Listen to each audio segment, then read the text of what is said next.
Welcome back to Surviving Ish. Today we're hanging out with Julie Cruse, and she is a force to be reckoned with. She is behind the academicabuse.com website and author of the upcoming memoir, The Burn List, which we will be getting into pretty soon. But before we do, Julie, how are you? I'm great. Thank you for having me. How are you? I'm all right. So before we hit record, you noticed my background. So to the viewers and to the listener, today is my very first recording in my brand new DIY, never doing it again studio. If I didn't love it, it was going to be here anyways. I've had it with that. But luckily, I like it. And you noticed it. So thank you. It looks great. Thank you. Thank you so Yeah. much. So, before we get into our big topics, what are you surviving ish right now? So these are my petty grievances, right? My surviving Yeah, yeah. petty grievances. Well, number one on my list is that there's just one of me, and it's become a serious design flaw. I keep thinking that maybe it's time to outsource to a clone. So, yeah.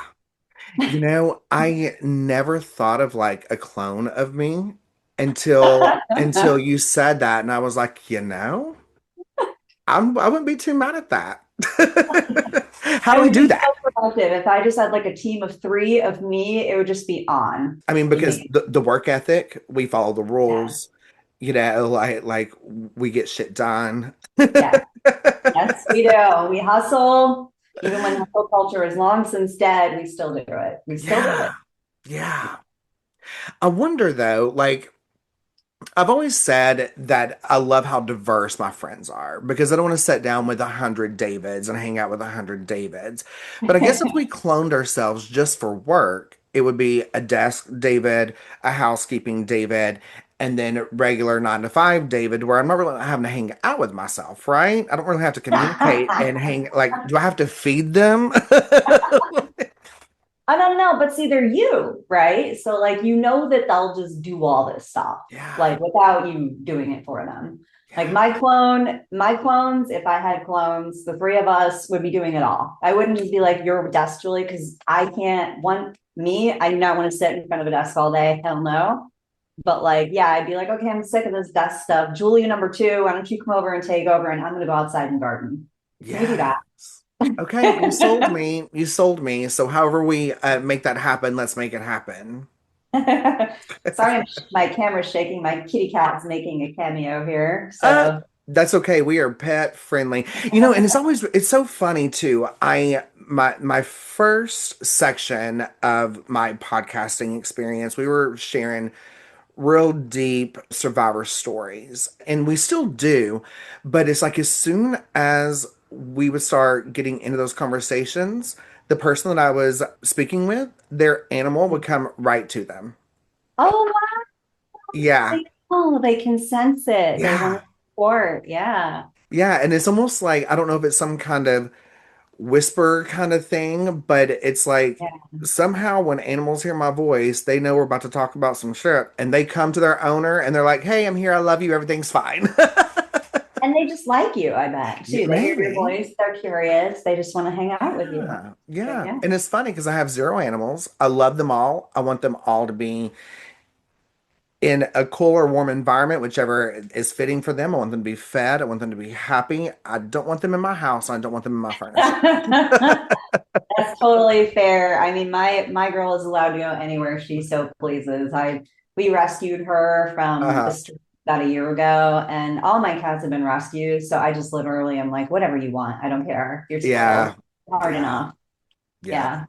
When my ex and I were together, he was the opposite of me. He was like, any animal in the world is allowed inside my house, on all my furniture. I don't care if you go to work with hair all over you. Like, he was the opposite of me. But of course, I loved all of our animals and took great Yeah. care of them and missed them dearly. But Yeah.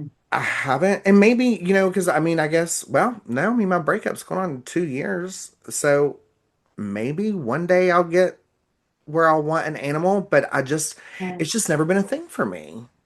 Yeah. Well, you don't need one. Not everybody likes that type of bond or needs that type of Yeah, bond, yeah, and also they're a responsibility, they are. yeah, So there was, I mean, most of my life I was like, no, I'll never adopt a pet. I'll never have a kid, none of it. And then they just have a way of finding me. And when they do, I'm like, okay, all right, I lied. I'll take yeah, you. yeah, I yeah. Now, love it. I will say, if I was out and about and an animal found me, or, like I do donate food to the animal Yeah. shelter here, like I do those things all, under my podcast name. And so, like, if I was there and a dog or a cat, as long as it's not a snake, came running up to me and just took to me, I Yeah. can't say that I would walk away and say no. But I try to not put myself in those situations because I know that I wouldn't say no. And I'm scared. Oh, they're the best. There's nothing to be Yeah. scared of. If it happens, it happens. Yeah. And it doesn't. Yeah. You're an autonomous creature in the universe. And sometimes I like to think of it like petals on a flower. Yeah. Like everyone who's in our lives is like just we're all one living did whole. And Yeah. so maybe, one petal falls off and another one grows in its place. And if that happens, and you get yourself a pet or another extension of your family, Yeah. whatever, your chosen family, your biological family, whatever, it happens. Yeah. And if Oh, not, you're a perfect flower, just as you are. I love that. Thank you. Because I always ask my friends, I was like, is there something wrong with me? Because everyone is such an animal lover and I love them just kind of like my nieces and nephews, right? I want to play Yeah, with them and then I want to send them home. yeah, yeah. Yeah, there can be moments even with mine, but like those moments are so small for me. But yeah, I get Yeah. it. I get it. I get it, especially when you're devoted as you are to like your many projects. Yeah. Then it's just like you already have pets. They're your work, brains, Right. Yeah, I love that. Okay, you're giving me some material here to know. remind myself of.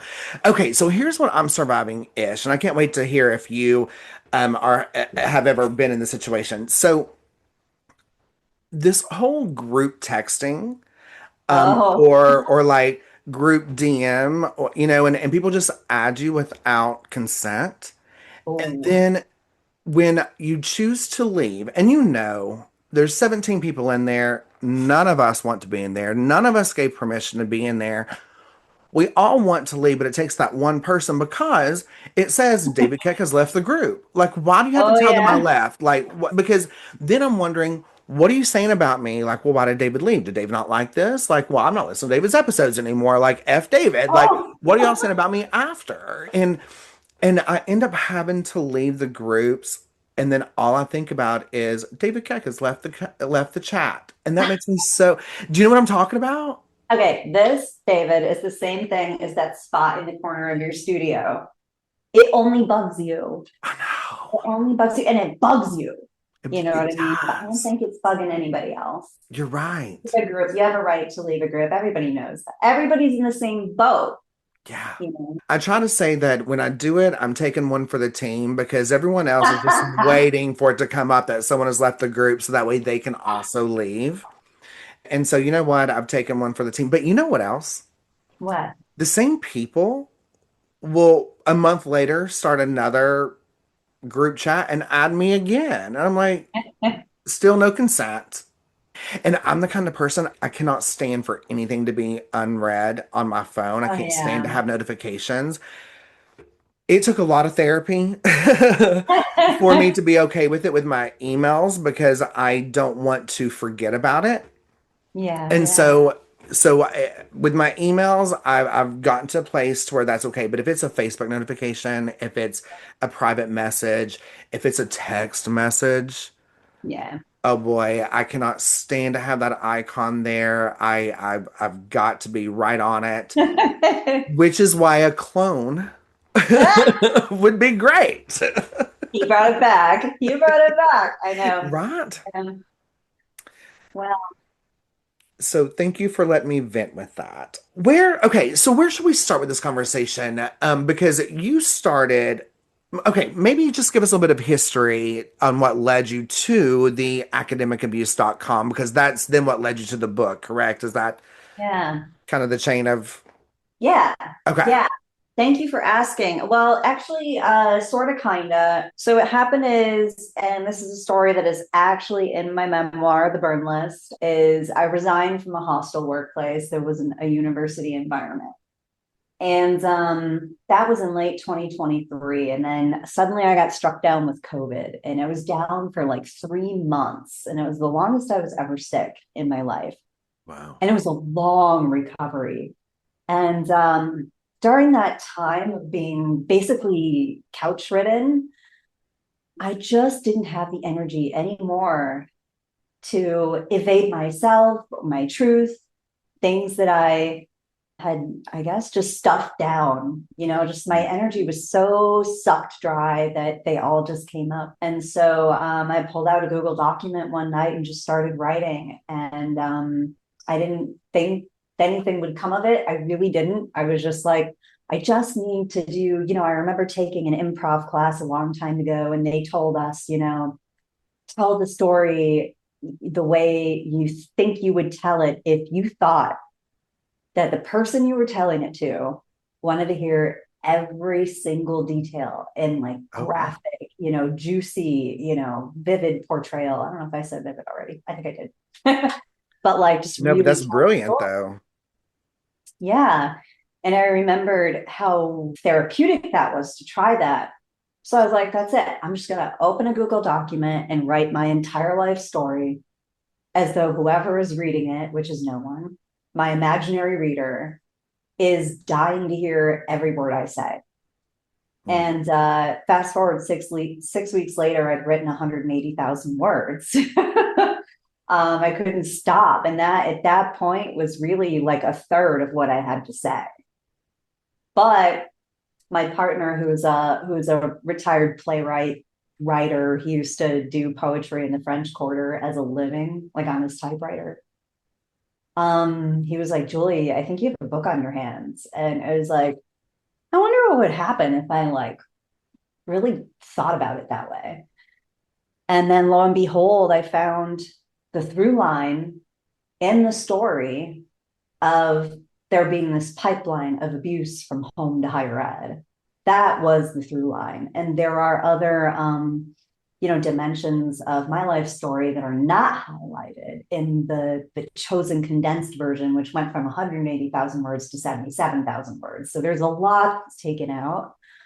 But once I had it down to like a book and was shopping it around, I was looking into comparable titles, and I accidentally found another memoir. Here it is, by a woman named Caloise Phoenix, that just came out literally weeks after I started my search. It's called Studies in Lechery.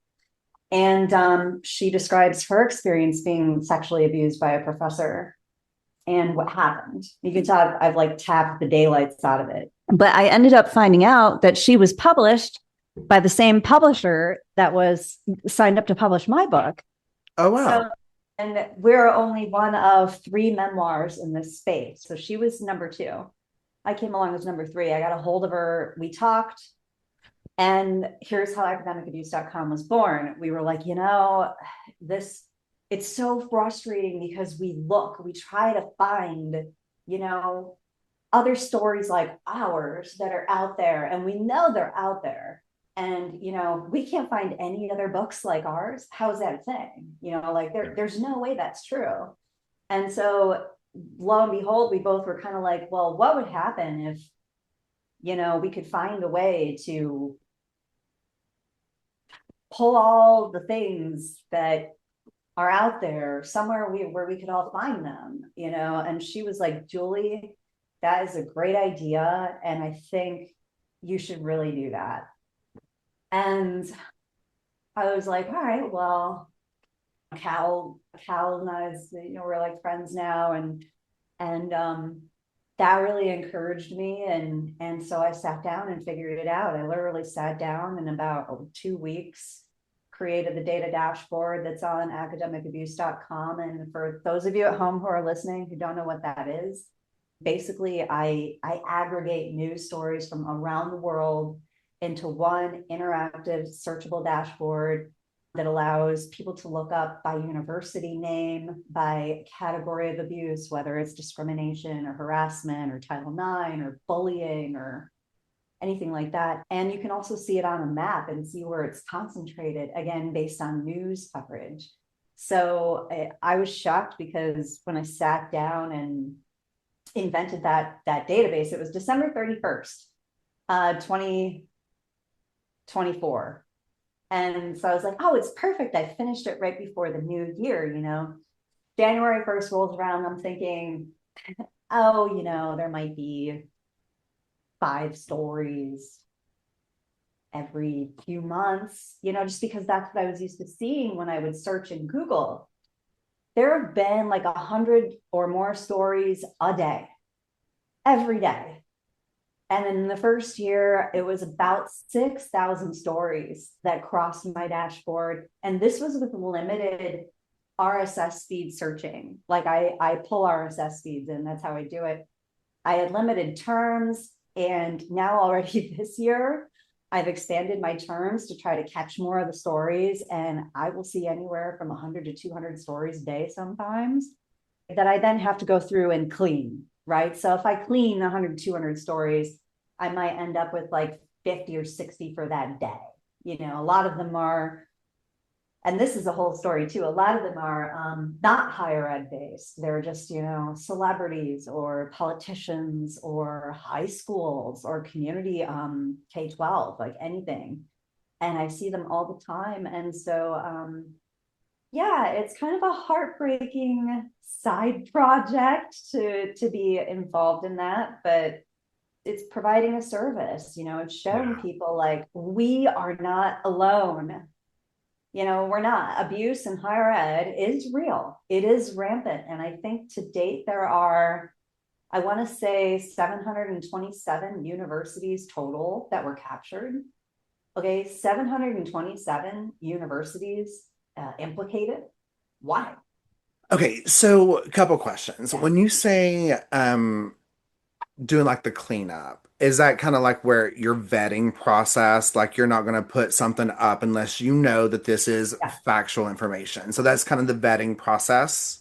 Well, I don't, I'm not a reporter, you know Okay, what I mean? So I don't vet the stories. sure. What I do is I eliminate the ones that are not related to my search criteria. Gotcha. And they go bye-bye. Also, sometimes there's duplicate stories that'll come through, and I like set up a program to scrub out duplicates and only keep the most recent of the stories, stuff like that. So I try to make sure like that whatever is in there represents the current media coverage of this issue, without inflating numbers arbitrarily. Gotcha, gotcha. So the vetting part of it is that it comes from a reliable source. Either way, it's what is in the media. Yeah, It's what is being said. You're yeah, not saying I'm dying on this hill. This is it, but this is what is. So it would also be good if I had children and or if I was about to send my child to a university. I could yes, use your website to research it to see what the bullying is like, what the yes, discrimination is like. Like, yes, let with me being a gay man, let's say, okay, well, yeah, my friends, a gay couple, they're both white. They just adopted a mixed child. yeah, And so you would be able to use your website to see like what if there's discrimination against like homosexuals or yeah, race, like those kind of yes. stories, right? Ability, age, all sorts of things that I've seen in there. Yeah, yeah. Why do we not hear a lot about these cases? Is it money? Oh boy, that's a sore spot.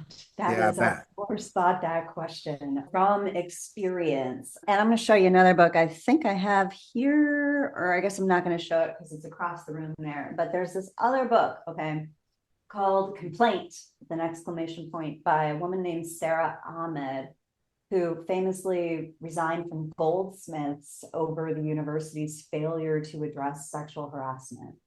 And her book, well, she publicly resigned, right? And so what ended up happening is all these other people that went through the same thing started writing her and telling her, like, yeah, this is what happened when I tried to file a complaint. Here's what happened when I filed a complaint. And so she put together all of the letters that she got and basically did like a qualitative study identifying themes in what the people were saying they'd experienced. And so she talks about how complaints in higher ed are often weaponized against complainants. And she also talks about, I think she calls, there's a line in her book that I love, and it has something to do, it's along the lines of like, even a burial itself can be buried if a burial itself should not have happened, meaning public records start walking away and going magically missing. Um, Witnesses that come forward are conveniently dropped from the record. And I've seen it firsthand. I've seen it firsthand. And it is absolutely torturesome that this is what's going on in higher ed, and it infuriates me. I'm outraged. I think we should be outraged. It's supposed to be Yeah. our gateway to upward social and economic mobility, and then you have elitist, racist, sexist administrations and constituents basically gatekeeping uh, on the basis of protected classes that should be protected. But then the gears of the shadow policies in higher ed start turning, and before you know it, anybody who tries to make an allegation is, now a ghost of campus. They're not seen anymore. They're gone. Yeah. Yeah. And so That, that, I think, is why we don't hear as yeah. much as we should. Yeah.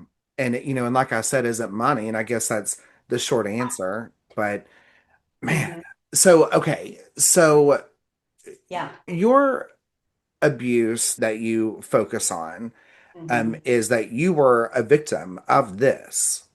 Yes. Yeah. Repeatedly, pretty much constantly. Um, and that is why I had an early developmental editor who told me I should cut my chapters about my childhood. And I was like, oh, absolutely not, because that was the reason that I was targeted. People need to understand what made me vulnerable in that environment, why I was targeted. Otherwise, you look at me and I'm like a white girl. So, like, yes, I'm a woman, but I'm also white, and there's intersectional levels of privilege. But the thing about higher ed is that it was built by and for a very specific class of people. And they're very good at identifying who is and is not part of that class, down to the clothes that you wear, down to the way your hair looks, down to the way you speak, think, and act, who you associate with, right? I mean, they're like little cliques. It's like popularity cliques. Hmm. And they know, who's in and who's out, and they work hard to make sure that they protect their interests. So yeah, I started getting it really early in college, and really had no clue why it was happening. And initially thought, wow, I must be crazy, because like this is not at all like what I thought college was supposed to be. I thought like you go, you work hard, you get good grades, you get scholarships, and you go get a great job. And of Yeah. course, my dream was to work in higher ed. Like I thought that was like the most amazing thing you could ever do, is like think and be creative all day for a living. I mean, come on, who doesn't want to do that? That's what Yeah. I thought. And and I started finding out that each professor has their own kind of like niche area of research. And in my experience, the kind of golden rule is that you are not supposed to think for yourself as much as they say they want you to. What they really want is for you to kick up and reward what they're researching, what they're working on, what their opinions are, and they punish you if you do not. They punish you. I mean, I've gotten punished with grades. I've gotten punished with isolation, just taking me out of opportunities that everybody else was getting, just for speaking on my own opinion about like what I thought of the subject material, which is what I was told even by the professor themselves. This is what we want you to do. But Right. that's really like storefront. What they really Right. mean is, I want you to um, advance my agenda, advance Yeah. my career. And Yeah. if you don't, you're a threat to me. You're a liability. Yeah. Your opinion and thoughts are welcome as long as they're approved by me and they're my opinions and thoughts. Yeah. Yeah. If they don't reward my position, my state in this domain of research, then you are a threat. You are competition. You are inherently making my own flaws in my research known to me and others. It's not, it's not a safe space for actual open dialogue. It's not. Yeah. So, there's, yeah, that's like kind of the baseline stuff that I Yeah. experienced. And then I started experiencing intellectual property theft, where my own novel research, my own ideas and concepts were being stolen by faculty. And at one point, I was cornered in an office and blackmailed with my degree being threatened. Um, and then I filed a report, and the faculty member who was involved in the blackmail ended up telling me, like, I'm going to ruin your entire career, and the faculty are going to help me do it. And he started his cross institutional retaliation campaign, and it followed me to grad school. Wow. And I like to call this, by the way, the survivorification of higher ed. Like you've seen the show Survivor, Yeah. like people really start to treat high achievers as threats. Yeah. So, and I was definitely a model student, a high achiever. And it was really odd because I would get awards and recognition from outside my own department. Like the College of Fine Arts at one point gave me some sort of special talent scholarship for this piece that I did that was super innovative. And I was invited to do like residencies and guest speaking lectures and stuff from elsewhere. And then my own faculty, they treated me like I was a plague in their department. And so, yeah, it's like, so those are things, by the way, these things are they are what make a student extremely vulnerable. Like I Yeah. came in vulnerable already on the basis of class, first generation, low income, at risk, having come from that background, I was super vulnerable. But then the faculty started lining up against me. And that made me the perfect target for a sexual predator who wanted Mm. to coerce me into sex, threatening my grades, threatening my degree, threatening my career, threatening my family, threatening me personally, strangling me. And, that was all enabled by the discrimination and harassment that I faced writ large in those academic environments. That's what made me such a special, easy target for these other types of predators in higher ed. And so that was a big part of why I wanted to write this book, is to show like we need to stop this. Yeah. Yeah. This evolved into sexual assault. Oh yeah. Yeah. Wow. Multiple times. Multiple times. By multiple people? Yes. Wow. Yeah. Yeah. I whew. I it was interesting because by the time I'd come to higher ed, I'd already been through so much domestic abuse, physical violence, sexual abuse, verbal and emotional abuse. I was like, my parents were on crack. I was kicked out when I was 14. They didn't want to take care of me, so, and somehow I managed to get a full scholarship to college anyway. That's how determined I was. So by the time I got to college, I was really like, man, I'm invincible. If I can get through that shit, I can get through fucking anything. And I will tell you that all of that changed the very first time that I was sexually assaulted by a professor, coercively raped. That changed everything, because that was a person that I really trusted, someone I really looked up to. Sometimes I would even emulate that person, hoping to be, that kind of expert one day. Like, I want to be that good at stuff too. And, I admired the person, I trusted the person. And then, to be, whew, excuse me, No, you're okay. um, to be treated that way by that person, who, by the way, was a volunteer and an activist, and someone everybody kind of associated with, like, a flock of doves entering the room, like just that golden boy veneer. Everybody just fawned over him, Yeah. and so I was very, at that age, like, avoiding men who I thought would perpetrate against me what men did in my childhood. Mm. And so this person made themselves appeal to me as, I'm your friend. I'm someone you can trust. I want to be with you. I want you to, go to this school to be with me, and really courted my trust. And then when I said no, I don't want to do this, things really, really took a turn. And then I found out afterward, like, how quickly that person who claimed to care about me so much just dropped me dead in the water, and was just like, flush you down the toilet. You don't exist to me. And by the way, I'm turned on by all the students in the department anyway. So you're not the biggest concern here, was basically what I was told by the Right. person.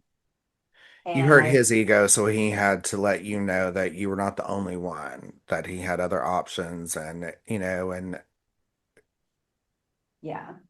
And I just was like, by the way, this was how, although I was sexually abused in childhood, I was abstinent when this happened. yeah, So that was how my consent was taken from me as an adult. My grades were threatened, you know, yeah, and then I was physically forced at one point into it. And yeah, so I had to then live with, like, this piece of my identity being taken, my consent. The last thing I thought I had in the whole world, my consent, yeah, was taken by this person who had a responsibility to protect me, who lured me in with that promise and then assaulted me and then acted like I didn't exist. And this was after 4 years of, like, grooming me, So I was thinking, like, oh yeah, this is my buddy, my professor is my buddy, and asking me on dates and stuff. I didn't know. I was just a kid. I'm like in my early 20s. I'm like, I don't get it. And so that was the moment that I shifted from being this, like, invincible, like, I have done it all, I'm so determined I can do anything, to all of a sudden I just was really finding it hard to just function, just mm, function in the day, like. And then again, I was even more vulnerable after that. So I was absolutely. really, really isolated. My friends didn't understand. My peers didn't understand. People started turning their backs on me. And I call this, like, a bystander syndrome. Like, Yeah, they don't want to be at odds with the person whose goodwill they still need, because they yeah, work with them or they study under them. And then, the survivors left out in the wind, and even in that place, being more isolated, longing for someone to trust and confide in. And that was when I was again targeted by a second professor who was a sexual predator as well. And he coercively abused me for 6 years. Yeah. And so it took me changing careers. I had to completely throw away everything I'd done up to that point to get away from his web of influence, Yes. change careers multiple times, change cities multiple times because I he let me know that he was like cyber stalking me. So I had to completely erase my identity, online, in person, everything, cut and run. And that whole story is in my book. That's a whole nother story. But yeah, the the things that go on in higher ed, I think half my point, there are many points, but half of it is like, you professors, when you put your students in this type of position, when you corner them, you are willing participants at that point in what happens to them next. You basically set the trap. Yeah. All they got to do is, somebody has to do is just trip it and they're done. Yeah. So like, I have a lot of anger about that. Yeah. And As you should. yeah, As we all should. And like you're giving me so much information that I just didn't know happened as much as it does. And it's like when I first started my podcast, I come across a lady that was telling me about abuse in church and religion and in the troubled teen industry. yeah, And I was never involved in religious cults. I've had some religious trauma, but nothing like that. I'm a gay man in the South, of course. I've got religious trauma. And so, like, I started really diving deep into all of this to the point that it became a whole other podcast hosted by Jenny called Unholier. And I'm like, I I want to do a series on this. I want to have some conversation about this to bring awareness. And so yeah, I wish I had this statistic in front of me, but there's a lot of victim blaming when it comes to any kind of victim, and I don't know if you know any of my story, but the listeners, unless they're new, they do. But again, gay man in the South, 10 years ago, a man broke inside my home and raped me and beat me until he turned himself in for murder. It was a big hate crime kind of thing. Luckily, I was found like 18 hours later, but I had to learn how to walk again. I got down to 98 pounds. And I could really relate to what you said about the bystander guilt because I lost a lot of people that I thought yeah, would be by my side and they just didn't know how to. yeah. Now the man that did this to me, I did not know him. I would not have been able to pick him out of a crowd until I started having to face him in court, during the trial period and stuff. So there is that where I didn't have people that were connected to him that was like, how do I navigate this? But they just didn't know how to treat a victim. People wanted to immediately start throwing in, oh, you're a survivor, you're a survivor, you're a survivor. Oh Fine, I yeah, love that, but it started becoming toxic positivity to me, yeah, and to the point that that word used to piss me off. yeah. So I guess that's the long way around of me Thank saying you. how I'm Yeah, able to kind of relate with you. But there was a statistic that I think is very important that to mention, and but it's that if sexual assault happened to you, especially in your childhood, yeah, the stats of it repeating itself and happening again yeah. is extremely high. Oh yeah. And a lot of people think so back to the victim blaming, right? I've heard so many Right. stories from victims or even people who are associated with victims saying, well, she's saying she's been raped by three men. Like, does it really happen that way? Yes. Yes, it Yes. does because the Yes, it does. vulnerability, right? Because of the vulnerability and the isolation, right? Because exactly what you said. Because a victim, I'm going to say that word, not survivor, I'm going to say victim, of victims' friends, of victims' families. And for all of you out there listening, when you cast doubt on that person, or you walk away, or you just say, well, it's too much for me right now, and you close the door, you are actively contributing to that person being so vulnerable, right? That what happens is they lose the ability to have a selection standard. That bar, it was high when they were friends with you. It was high. when they could rely on you, when they could count on you. Yes, it was high enough that they could turn away whoever and whoever, but now you're not there anymore. And whoever left, that bar is now lower and lower and lower with each person that walks away. And then it gets so low, that person is so alone, so isolated, that the first person who walks in and says, oh, you poor baby, I want to help you, I want to take care of you, you're gonna like melt right into that. And you could see red flags, and I've been there. I see the red flags, but I'm so alone Yeah. that they're saying all the right things, and I need to hear it, Yeah. and then you become, yeah. Yeah. And in your case, and I can't speak for you, and nor am I trying to, but Yeah, what like the Lifetime movie that was playing in my head while you were telling me your story yeah. is you were abandoned by your parents. Oh yeah, yeah, Regard what for whatever reason. I mean, I think addiction is absolutely a yeah, disease, but that at the same time is not giving them too much grace or justifying it. You know what I mean? yeah, But then when you go to school and you fought so hard to get there, and the fact that statistics show you probably would have statistics show that most people end up like their parents when it comes to yeah, abandonment and drugs, yeah, and you didn't, you fought yeah, not to. And so yeah, now you have this authority figure in front of you that is what you want to be, and maybe the kind yeah. of dad that you wanted to be. Exactly. And so of course, let him pet you one time, let him tap you on the head and say, I got you, Yeah. and you're going to melt. Of course. Of course. I mean, thank you for saying that. That is absolutely true. And it's funny because at the time, I didn't see myself that way. I didn't Right. see myself. I thought I was so strong and like tough and could do it all.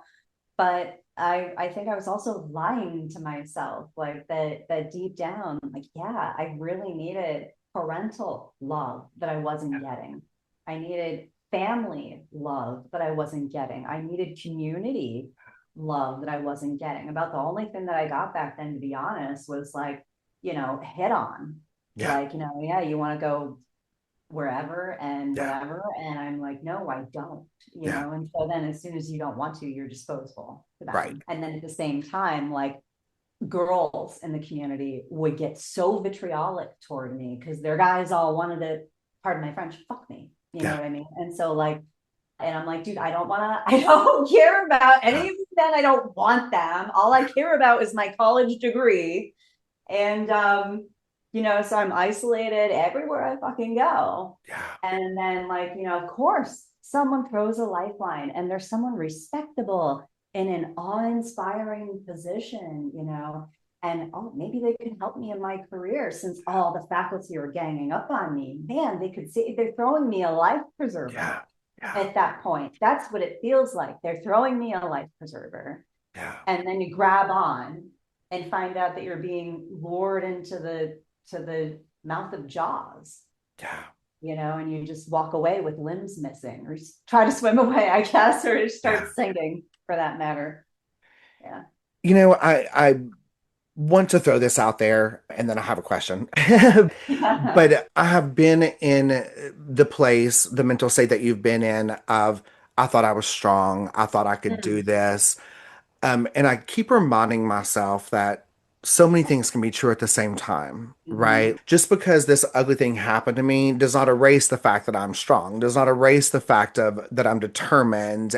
And so I have Yeah. to keep reminding myself. Like one thing that I tell myself in so many situations, at any podcast episode, my listeners are probably like, oh, David's probably going to get that tattooed on him somewhere because I always say two things can be true at the same time, right? Like I am strong, I am determined, I am these things. I just also have a weakness and I also have a want and a need, and someone knew how to prey on that. Yeah. And that is not my fault. And I will not victim blame myself Yeah. by then saying that I wasn't as strong as I thought and I wasn't as determined as I thought, or I'm stupid. And I keep reminding myself of that. I love that. Yeah. Yeah. The question that I have might go into a bit of a different direction. Actually, real quick here, Yeah, one of the please. things is a lot of times they prey on you because you're strong. Yeah, they like that. Yeah, Then that's shiny prey. There's yeah, easy prey and there's shiny prey. And yeah, sometimes there's both. yeah. Yeah. Yeah, I mean, it goes into that whole like you want what you can't have kind of thing, so you fight for it a little bit more, and then sometimes it gets to where it becomes a bit of an obsession and unhealthy, Yeah. where like the stalking starts, and the you know what I mean, like Yeah. it yeah, Yeah. yeah. Yeah. So you said something to me that really stuck out to me because I have been there and I absolutely agree. Um, when we were talking about people who maybe don't know how to interact with the victim and they step away from, Yeah. and that Yeah. plays a role in the victim's state of mind of the abandonment. Oh yeah. How Yeah. is it that we can word that with someone that we care about? Because sometimes people can and do and will healthily need to step away. Yeah. Sometimes I know that there were people that have come to me years after and said the reason I stepped away is because it was triggering me to something that I had suppressed from when I was a kid. And Yeah. it started bringing up these memories, seeing your face, seeing these things, reading the headlines was triggering me. And so I love everything that you said and I agree with it. But at the same time, there has to be a way where there's not so much pressure on the person that's supposed to be the support system to not step away and without the abandonment. Am I making myself clear at all? Yeah. I hear what you're saying, but I also think this, that it doesn't take much to be there if everybody stays in it, right? Like, so if my whole network would have even given me 2% each Yeah, collectively, I would have had, I don't know, 75% of what I needed. And I yeah, probably would have been a lot better yeah, than yeah, seeing them just be like, I can't give you 2%. I can only give you 0%. And I'm going to walk away. And in some cases, not even 0%, sometimes like straight up aggression and hostility yeah, toward me. And like, you're making this up. Like, yeah, come on, Billy, stuff like that. And I'm like, then there's violence that comes from them that you absorb as well. yeah, So I don't want to say that we as victims have to give our support network, we don't have to do work for them to to make to help them figure out how to support us. But I can say this, like, figure out what your 2% looks like. You know what I mean? Like, and all of you stay in it. yeah, You can text somebody else and be like, hey, will you check on Julie today? yeah, Or check on David today. You know what I yeah, mean? You don't have to do it all, but don't just ghost the person and don't be hostile toward them either. yeah. Like, is what I would have to say about it. I love that because when as I was attempting to ask that question, I'm so glad you figured out what the hell I was trying to say. but I just kept thinking to myself like the people that ghosted me, a lot of them Yeah. came back years later and had a Yeah. justifiable reason to it. And of course, I've forgiven that, but they're not my everyday friends anymore. A lot, David has changed, like there's a lot that has changed. Time has passed. And I just kept thinking, like, what would have been different? What could have been the outcome if they had just said to me, I don't know how. I don't know how to be here. I don't know how to be there for you. What do you need? And this is what I can give. Yeah. Like I Yeah. hear what you need, David. And out of the 10 things that you need, here's the two things I can do. And I'm going to try to do that. But I also need you to be patient with me. If there was that communication, we can be a team and work together, right? I know that what happened with me was very triggering to people. My little nephews saw on the news what happened to me just Yeah. passing by the television during dinner, and they were babies, and they were like, Uncle David? And so that's when they had to be taught about hate crimes. That's when they had to be taught about attempted murder. That's when they heard about rape. And when they didn't even know they were not even old enough to know what sex was. They had to learn about gay stuff and, like, and so yeah, like I understand there can be things that happen that that someone may not be able to fully be 100%. but I don't know Yeah. that I've ever asked. I've only asked 100% out of what you can give me. If you can give me Yeah. 2%, I want 100% of that 2%. Yeah. I mean, it's really interesting when you put it that way, like, what do I want or need? You know what I mean? Like, or just even having been asked, I doubt in my mind at the time, and your situation was very different than mine. I was not hospitalized and learning how to walk again. That would have been very different. But I think my list would have been real simple. I think I would have been just like, can you bring me a meal? I Yeah, can't cook today. I don't want to socialize. yeah, But I'd love if you would drop off a plate of food at my door, yeah, or like, I don't want to talk about it. I don't want to talk about it, but like, just let's go hang out and do yeah, something else, yeah, like, or I don't think I would have been asking for like hours of talk therapy or, I wasn't into that. Like, I'm just like, and everybody's different, somebody might need that to like cry on someone's shoulder. And I think in my case, the fallout was so extreme in my social circle. Like, so many people just ghosted or kicked me while I was down. yeah. And I mean, I would have just been like asking them not to do that. Like, just Right, right. don't kick me while I'm down Yeah, and don't just ghost me. You know what I right. mean? Like, and I'm glad that they did in a way though, because farewell, fair weather friends. Like, you guys are gone now. And Yeah, now the people that are in my life, as few and far between as they are the people that I know that actually care about me. yeah, Me, really the me, the one that went through all the shit and the one that's fun to hang out with, not just the one that's fun to hang out with. right. You know what I mean? Yeah, yeah, absolutely. Okay, so I have one more question, then I want to move to the book. I can't wait to talk about the book. Yeah. So, and I don't want this conversation to go a political route by any means, unless you do. But when I hear the word discrimination right now, I Yeah. immediately start thinking of DEI, and I Oh, start yeah. thinking of the loopholes that people have now. So when this whole thing with DEI all came about, with Mm-hmm. what you and your platform does with discrimination, is there something that, like, does this DEI thing play into a factor with what you all do with discrimination and fighting against? Okay. All right. Let me see if I can break this apart. Yeah, Um, academicabuse.com, the platform, has a resource about discrimination.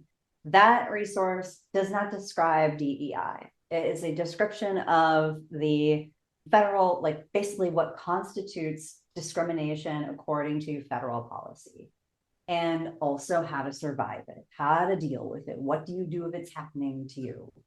And different ways that you might be discriminated against if you're a faculty person or a staff or student. Like, there's some examples of what it can look like, so you can recognize it in case you don't recognize it, which was this is basically the resource I wish I would have had. Like, I yeah, wish I would have been able to look at it and be like, oh my god, there's grooming, there's touching, there's asking me out in private, there's all this stuff. I yeah, wish I would have seen it, but I didn't. I had to learn it myself. So that resource is completely and entirely separate. Now, when it comes to the stories that come through the dashboard, to use this word, don't take a political position on the stories that come through. That's not fair to the audience. You know what I mean? I'm right, just saying this university was accused of this by the Trump. right. And so one of the things that I do is I have robots that I designed that they're not actually robots, they're computer programs, clones and robots. Ah, I Now, love it. this program will actually categorize stories as whether or not they involve federal action. So that's one way Mm, that people can like separate. Okay, this was the current administration, deciding that this school had done something, which is different than a victim making an accusation in a public forum, right? So I make that distinction. Now, as far as myself and this whole debate about DEI, I'll tell you what, I am a huge believer in affirmative action. Okay, I love affirmative action. We need it. Now, unfortunately, in higher ed, DEI, in my experience across the board, has been grossly misused. The people at the table talking about the DEI are always mostly white, always mostly men, and usually are completely fucking hypocritical. Yeah. So, like, they can talk about it and pay lip service to it because it's a buzzword, and they Yeah. can even get funding for it, Oh yeah. but they don't actually do what they're supposed to be doing with it. Yeah. So now this whole thing about DEI, gotta go, whatever, take it out, freedom of speech. I'm like, well, you know what? You're actually not losing anything to begin with because they weren't actually doing what they were supposed to be doing with. I watched them across multiple institutions. I watched them. You can go on any campus and circle the classrooms and see what color and what gender most of the professors are, let alone what their sexual orientation is, et cetera, their ability, their age. Like, you can go and look, you can see it. Yeah. So are they actually doing what they say they're going to do with this money, or aren't they? And that's my, like, very controversial 20 cents on the subject, because, like, Yeah. nowadays cancel culture, somebody could be like, oh, she's not, whatever. No, I And I'm, know. you know what, like, I'm saying it all. Actually, I'm Yeah. saying it all in this book, and I'm not blaming Yeah. anybody but the people in higher ed for Yeah. this. It's not DEI's fault. Yeah. It's the privileged class's fault that is not actually upholding DEI the way they were supposed to begin with. Right. And Yeah. I get real fired up about that subject too. So I'm going to take it Yeah. down a notch. Yeah, I know. I know. Like when I was, going over my notes and everything that your person, your PR person that sent me, like there was just so many things that I was like, how with the way that today's America is changing, Yeah. how is this influencing it? Because I feel like Yeah. certain class of people, certain race of people, gender of people, white men, and I'm a white man. I know I have privilege. Now you find out I'm gay and I'm knocked down a couple notches, but It's sectionality. right, but I still lead as the white man, and so it just I feel like there's a little bit more leeway given on certain things such as sexual assault. And so when I was thinking of, when I was hearing your story and I get I'm so mad about it. And the fact that like this is happening right now. This isn't a one-time hiccup. This is It's it, systemic. It's it's happening pervasive. while It's we speak. historical. Yeah. Oh, yeah. Wow. Yeah. I mean, I'm reading Virginia Giuffre's memoir about surviving Epstein, and it is notable how often those who are responsible turned their backs, turned a blind eye. And I also think it is notable how much the media, in the early days of her attempts to shine light on the subject, were hostile toward her Yeah. and called her a liar and, defamed her character. And, like, I've experienced that. And so, like, this is why I'm so grateful that I'm having an opportunity to tell my story, to engage in this podcast, to reach people, because I know that, David, you are doing something by doing this. You are doing something that, like, pretty much millions of other people won't do, Yeah. or will do the opposite of. And, like, I really feel like this is a really great space to say, like, one of the quotes in my memoir is silence is violence.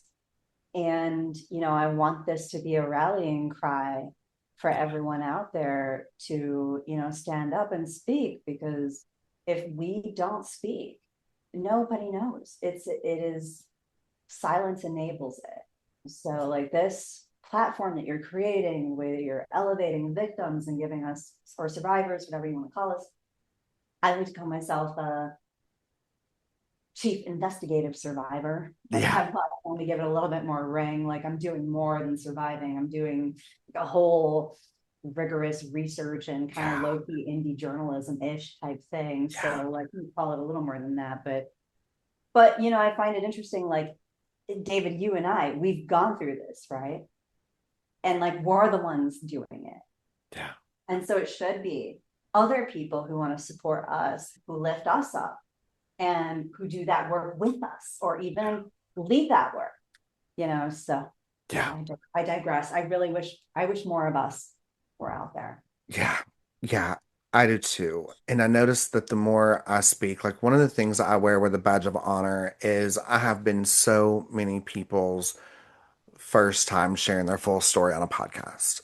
And the fact that they trust me and they Yeah. trust my platform and they feel open and safe with me. And Yeah. and a lot of it is women. A lot of the victims are women, and I'm a man, but I'm a gay man, and that gives them some comfort. And to be that Yeah. person for them, it's almost making me teary-eyed. Somebody asked me a question. I would love your thought on this before we start closing out. Is someone asked me, like, what is the biggest obstacle that I'm coming across? And for me, it's that, take the Epstein list, take those victims. Yeah. People want to say, well, innocent until proven guilty, or we don't know if this is evidence, or maybe they're lying. And my question is, would they say that to their daughter? Oh, yeah. Would if their daughter came to them and said, "This man has done this to me," do you think that man should keep his job? Do you think that man should be, quote unquote, innocent until proven guilty? Or, like, how can I make them, help them see this person, this other victim, as they would their daughter? And that's where I keep struggling. I have thoughts. I would I love have to hear. so tomorrow, actually, St. Patrick's Day, which is the anniversary of three of my sexual assaults and the actual official launch day of my memoir. Wow. I am going out to the French Quarter in a graduation cap and gown to represent the graduations that I didn't go to because of what happened. And I am going to carry a sign, and I'm going to carry a copy of my book. I'm going to be marching around in the French Quarter with all the drunkards. And the sign is going to say St. Patrick's Day, 06, 07, 09, three sexual assaults, three professors, countless threats, zero anonymous reporting options under Title IX. And people will have the option to sign my gown if it happened to them and all this stuff. I say all this to say there are big calls to action, big asks that I have with this book. And one of them is anonymous Title IX complaints. So we're talking about, you asked was, the barrier of due process and being believed. I think that we are so technologically advanced with all of our AI and, well, God knows, government programs that are doing God knows what with robots and everything else. Okay. Like, we have the technology, we've had it. We've had it for decades Yeah. to do a very simple anonymous reporting system. Okay. Where now, if you picture this, right? Okay. And this is again for everyone at home.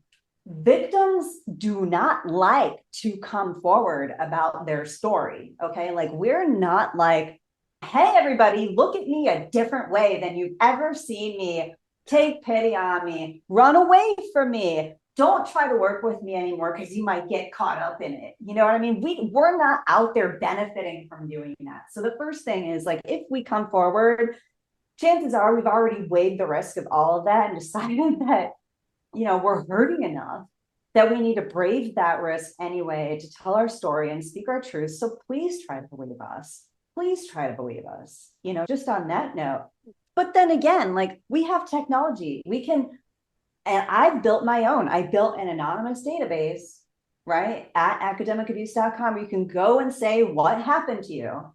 And I'm like, well, this whole thing is supposed to be a model for any institution, any like state or federal level of government to duplicate this process so that, hey, specifically in my area is higher ed, but this could also be in corporate. Let's say you have a problem with someone and they're discriminating against you, harassing you, whatever it is, bullying you, sexually assaulting you. You can go and file your anonymous complaint, keep yourself safe from retaliation, and that gets logged. So then what would happen if, like, this person was a serial predator, which let's say 9 times out of 10 they are, right? Like, I'm not a statistical expert on that, but I'm Right. just going to say from my experience, they are Yeah. serial predators. So wouldn't it be great if it was like, The victim was anonymous. The institution was anonymous. The predator was anonymous. The those reviewing it were anonymous. So if we use this higher ed term, it's a double blind review, right? So we care enough in higher ed about science to keep bias out of the science itself, but we don't care enough about the scientists to have a double blind review when they're being violated, right? So, but we can build that, we can have that. And so in the system, they would get entered in and get tagged with a number. And let's say like multiple complaints start stacking up against the same individual or the same institution. Then a reviewer comes in and goes, oh, well, it's time we investigate this number for this institution. They determine a finding, and then the finding is delivered to the institution without anybody ever knowing.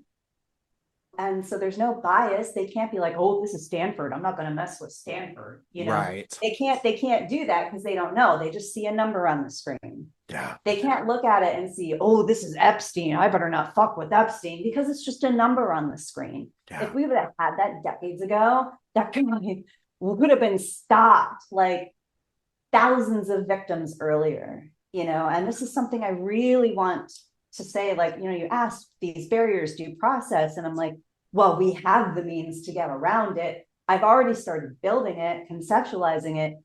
We need the money to do it. Yeah. Like somebody put the money in. Yeah. I'll come in, I'll volunteer my time, and I'll be like, set it up like this, no, this. And I really believe in that. Like, I hope that people watch this. I hope that people share this. I hope that people, when the time comes, I'll have my own petitions and get everybody to sign it and stuff like that. But for now, back the book, pick up a copy, and that's going to help me get the funding to go and do this. So, Yes, absolutely. yeah. Julie, before we go, as I mentioned, I'm going to share all the links. Yeah. My last little fun question for you is when I hear the burn list, I Yeah. immediately go to the burn book in the movie Mean Girls.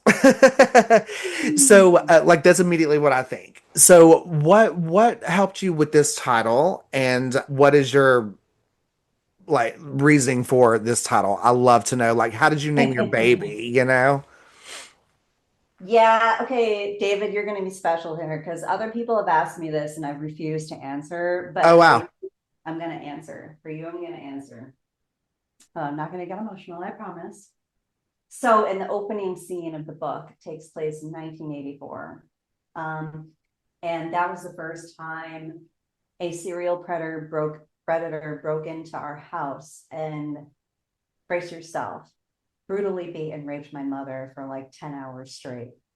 The sun was coming up and he was still at it. And we were upstairs.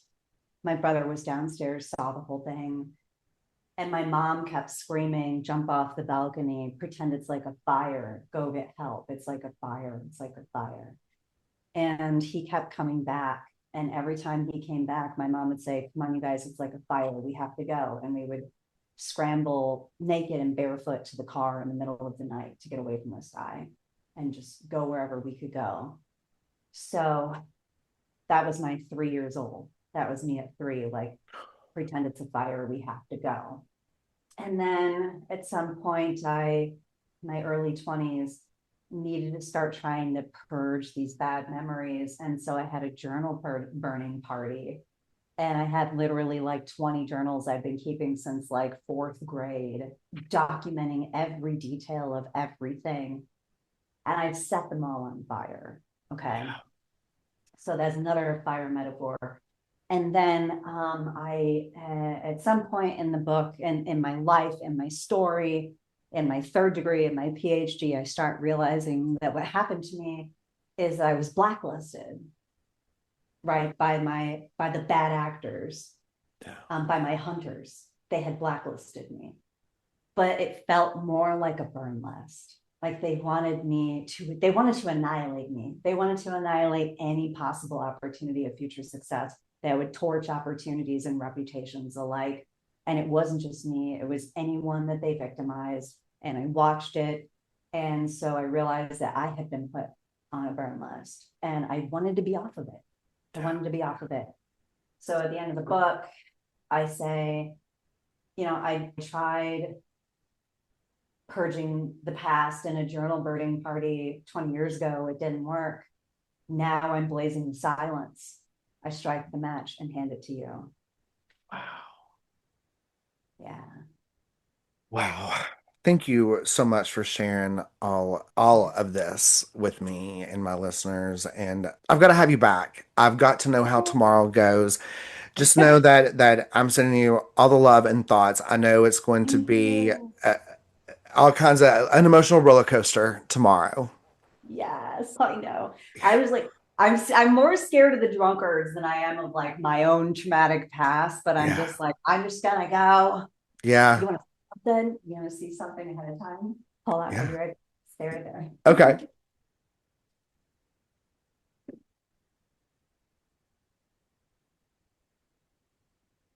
Okay. In my graduation cap and gown with my Uh-huh. poster book, this is gonna go across my mouth. I love that. Are you posting on social media or going live or anything? I have a team of the videographer and a camera guy, and they're gonna follow me. I'm gonna ask them to do like some put it on social type thing too, if they Okay. wouldn't mind. But yeah, I'm gonna go out there and I'm gonna do it. And I'm just like, and the plan is ideally that like I will do this again and again and again. I will go to different campuses and stand out Yeah. there Yeah. on during their spring break or their graduation Yeah. and have people sign my gown. I'm gonna travel with this. Like, so I this love won't that. be, yeah, this is my demonstration against Title IX, like limitations. I'm like, we need to change it. I love that. Now, I live in Knoxville and I live on a Ooh, huge college campus, University of Tennessee. So if you're ever this way, oh, let me know. oh my God. Yeah, I Yeah. would go, I would support. When I do things I have to challenge myself with, I just remind myself without trying to make it toxic positivity. I keep trying to remind myself that if I survived what I survived, Yeah, I've got this. yeah, you exactly. know and Exactly. so that's the kind of energy I'm sending your way. You've got this, and You. the thought of it helping and saving one person from some fucked up lifetime trauma. Yeah, Let's go do it. let's go. Yeah. Yeah, let's do it. Julie, thank you so Yeah. much. I could sit and Thank talk to you all day. you. I um know. I feel like yeah, I'm happy I know, I was now. gonna say I feel like I made a friend. I'm gonna keep you all posted with the dates, and let's meet up again. Let's have you back. Let's talk more. That'd be fantastic. I'd be Yes. happy to. I'm burning the silence down, David. Yes, let's do it. I Okay. love a good fire ceremony. Yeah. Well, do something kind for yourself the rest of today because tomorrow's going to be big for you. So do Yeah. something lovely, and thank you so much, and we'll definitely be in touch. Thank you so much, David. You've been wonderful. You've been my favorite interviewer so far. So Oh thank wow, thank you. That means the world. Oh my gosh. I adore you. Thank you so much. you. I can't wait to see you again. It'll be great. Yeah, Yeah. it's gonna be great. It's gonna be great. Hey, Thank you, David. Julie. We will Yeah. see you very soon, and I will share all the links. Thank you so much.